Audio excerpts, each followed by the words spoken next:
Hey guys, welcome to still learning. आज की हमारी जो वीडियो का टॉपिक है वो है पोस्ट कोलोनियलिज्म।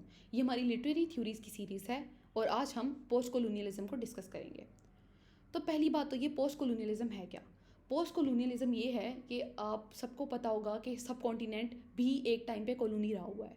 तो वो जो आफ्टर जो टाइम है जिसमें वो कॉलोनियलिज्म ख़त्म हो चुका है, उस टाइम के बाद वाले टाइम की जितनी भी चीज़ें हैं वो पोस्ट कॉलोनियलिज्म है। तो बेसिकली पोस्ट कॉलोनियलिज्म का हमारा गोल ये है कि जो रेजिडुअल इफेक्ट हैं, जो बचे हुए इफेक्ट हैं कॉलोनियलिज्म के हमारे कल्चर पे, हमारी चीज़ों पे, उनको हमने डिस्कस करना होता है।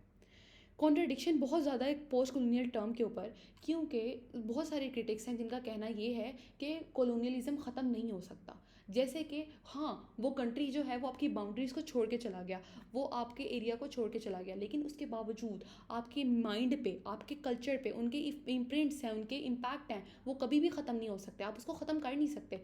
तो इसलिए इस चीज़ पे बहुत कॉन्ट्राडिक्शन है कि क्या ये पोस्ट कॉलोनियलिज्म ही है। अब पहले जो क्रिटिक हमारे पास आते हैं वो हैं एडवर्ड सेड। उन्होंने बुक लिखी ओरिएंटलिज्म। उसमें उन्होंने ईस्ट को ओरिएंट बोला है और वेस्ट को ऑक्सीडेंट बोला है। और उन्होंने ये बात बताई है कि वो कभी भी कंबाइन नहीं हो सकते क्योंकि वो एक दूसरे को डिफरेंट वे में देखते हैं। अब जो ऑक्सीडेंट है, उन्होंने अपने आप को जस्टिफाई करने के लिए एक बात क्रिएट की हुई है कि जो ओरिएंट है वो बहुत ही थर्ड वर्ल्ड कंट्रीज़ हैं, वो बिल्कुल इन्फीरियर किस्म के लोग हैं। इसलिए जब वो उनको इन्फीरियर समझता है तो ऑक्सीडेंट खुद को जो है वो सुपीरियर समझने लग जाता है। अब दूसरी तरफ से अगर हमारे पर्सपेक्टिव से देखें तो हम ऑक्सीडेंट को कभी भी अच्छा नहीं समझेंगे। हमें उनसे एक डेंजरस फीलिंग आती है कि इन्होंने हमें एक टाइम पे कॉलोनाइज कर लिया था। तो ये चीज़ हमेशा चलती रहेगी ऐसे ही। दूसरे जो क्रिटिक है हमारे पास वो है फ्रांस फैनन। उन्होंने एक बुक लिखी रेचेट ऑफ अर्थ, जिसके अंदर उन्होंने कहा कि कॉलोनिस्ट करते क्या हैं, कोलोनाइज पीपल हैं उनके साथ कॉलोनियलिस्ट करते क्या हैं। तो उन्होंने बताया कि उनका ट्रीटमेंट बिल्कुल भी अच्छा नहीं है। Attempts to deny all the attribute of humanity, ठीक है, इंसानियत का सारे तकाजे उनसे छीन लेते हैं। अब आप अफ्रीका को देख लें तो अफ्रीका में इन्होंने देखा कि हाँ, इनके लोग बड़े स्ट्रॉन्ग होते हैं, उनकी हाइट्स अच्छी खासी लंबी होती हैं, फिजिकल काम हर तरह के इनसे लिए जा सकते हैं, तो उन्होंने इनको स्लेवरी के लिए यूज़ किया। सब कॉन्टिनेंट में आप ब्रिटिश को देख लें, ब्रिटिश का कितना रूड किस्म का बिहेवियर था, वो अपने आप को कितना सुपीरियर समझते थे अपने आप से। तो इन्होंने ये बात बताई कि उन्होंने हमारे साथ ह्यूमैनिटी वाला बिहेवियर नहीं किया। जो कोलोनाइजर्स हैं उन्होंने कोलोनाइज्ड के साथ अच्छा बिहेवियर नहीं रखा। गायत्री चक्रवर्ती स्पाइवक, इन्होंने एक बुक लिखी कैन द सब ऑल्टेंट स्पीक। सब ऑल्टेंट कौन होता है? ये लो मिलिट्री रैंक होता है। तो इनका क्वेश्चन ये था कि क्या जो सब ऑल्टेंट होता है, सबसे लोएस्ट मिलिट्री रैंक होता है, क्या उसकी अपनी कोई आवाज़ होती है? ये सारा कुछ ऊपर से ही डिसाइड होता है। इसी तरह से असल में इनका कहना ये था कि जो कोलोनाइज्ड पीपल होते हैं वो सब ऑल्टेंट्स हैं। क्या वो जो कोलोनाइजर्स हैं उनके सामने अपनी कोई आवाज़ उठा सकते हैं? क्या उस आवाज़ की कोई वैल्यू होगी? Do they have right? Do they have voices? Do they can they raise their voices? तो इनके ये क्वेश्चंस थे बेसिकली।